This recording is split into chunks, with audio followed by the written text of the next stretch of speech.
What's it all about, anyway? The truth concerning the ministry and authority of the four offices of the Church has been obscured by what Catholic Church leaders did to contribute to the loss of the apostolic teaching. They took three general terms that can be found in the New Testament writings and in the apostolic literature: bishop, presbyter, and deacon, and applied them to a rigid church hierarchy of appointed offices that left little room at all for the sovereign calling of God. What church leaders did can be seen by comparing the apostolic work titled The Teaching of the 12 Apostles with a revised copy of the work that first saw the light of day sometime after the apostolic teaching was lost. The revision omits an entire section concerning the proper respect to be accorded apostles, prophets, and teachers. In the remaining text, all mention of these three offices has been replaced by bishops, presbyters, and deacons. The truth is, the three terms bishop, presbyter, and deacon are not specific titles. They are general terms used to designate a characteristic of someone who ministered to the church in any one of a variety of functions. You can get some idea of how the terms are used if you take a look at what they actually mean. The term bishop means nothing more than overseer or guardian. That is reflected in its use as a description of Jesus himself. 1 Peter 2:25. For you were continually straying like sheep, but now you have returned to the shepherd and guardian of your souls. The same is true of the term presbyter. It refers to an older person, that is, an elder. That is apparent from the fact that it is used in the New Testament with reference to the Jews. Matthew 21:23. And when he had come into the temple, the chief priests and the elders of the people came to him as he was teaching and said, By what authority are you doing these things? And who gave you this authority? The term deacon stands up no better under scrutiny. It turns out to mean nothing more than servant or one who serves. That should be obvious from the way Jesus used the term. Matthew 23:10-11. And do not be called leaders, for one is your leader, that is, Christ. But the greatest among you shall be your servant. If you need more evidence, consider the fact that Paul called both himself and Apollos deacons. 1 Corinthians 3:5. What then is Apollos, and what is Paul? Servants through whom you believed, even as the Lord gave opportunity to each one. You can see from this how Satan enticed church leaders into using three terms, bishop, presbyter, and deacon, to stifle the dynamic ministry of God's apostles, prophets, and teachers. He did that to shift the focus of church leaders away from the apostolic teaching and center it on the human administration of the church. More recently, he has used those terms as a red herring to head off anyone who would seek to continue the Protestant search for what the early church had and the Roman Catholic Church lost. That is, anyone who would continue the search for truth that was initiated by the leaders of the Protestant Reformation. You see, when the Protestant Church broke off from the Roman Catholic Church, Protestant leaders claimed the authority of Scripture as their sole authority. They did that to counterbalance the apostolic authority the Roman Catholic Church claimed for the Pope. While the Protestant claim may seem fine in theory, it left the practical side of Protestant Christianity with a huge hole in it. It was rather easy for Roman Catholics to know they were in submission to the authority of the Pope. If they accepted the papal decrees, they had submitted to the papal authority. Protestants soon discovered submission to the authority of Scripture was another matter entirely. It was difficult, if not impossible, to demonstrate submission to the authority of Scripture when the pronouncements of Scripture had to be interpreted before they could even be understood. The vexing question then became, whose interpretation of Scripture is authoritative and worthy of our submission? Thus began the Protestants' futile search for some scholar or scholars who, like the Pope, could make an authoritative declaration as to what the Scriptures had said. Half a thousand denominations, sects, and splinter groups later, most Protestants today have come to the conclusion that one person's interpretation of Scripture is just as good as another's. Thus, the Protestant search for truth has finally been sacrificed at the altar of the priesthood of the believer.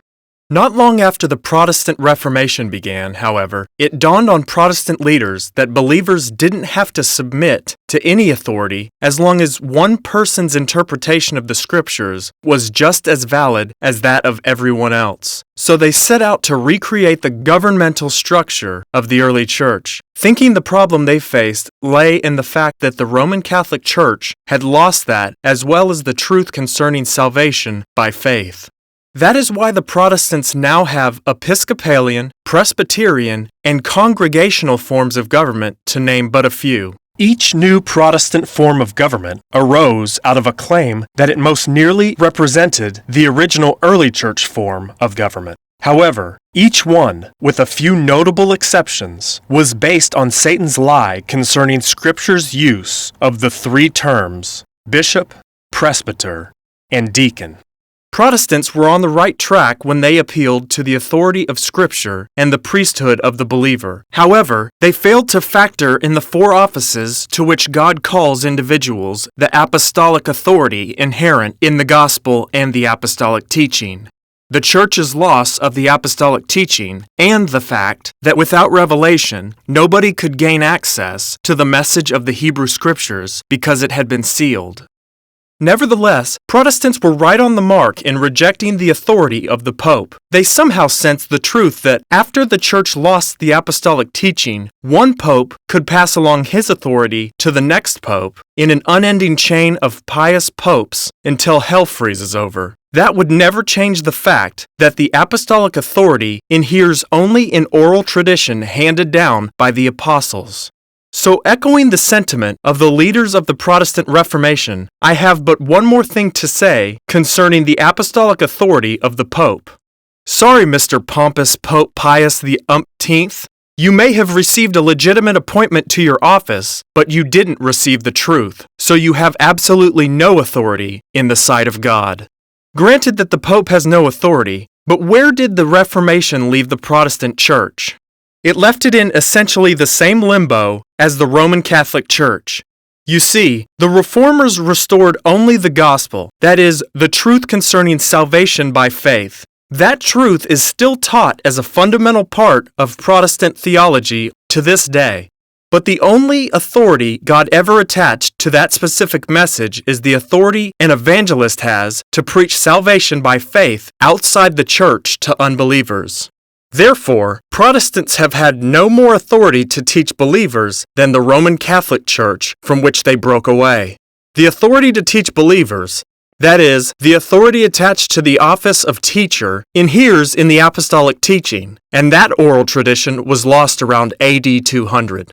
According to the plan of God, it has remained completely hidden in the Hebrew Scriptures until our own day, when in the wisdom of God, true believers will once again understand the complete truth of the apostolic teaching. Did you understand what I just said? The Protestant Reformation was nothing more than a clarification and widespread distribution of the gospel message of salvation by faith. The Reformers were able to restore that truth to its rightful place at the center of the Protestant Church because that is the message one finds in the New Testament. In contrast to the apostolic teaching, that is, the message of the Hebrew Scriptures, the gospel message of the New Testament was never sealed. It has been available to anyone who wanted to understand and respond to that little bit of truth. That is why every generation of the church has had those few true believers who experience the reality of the new birth.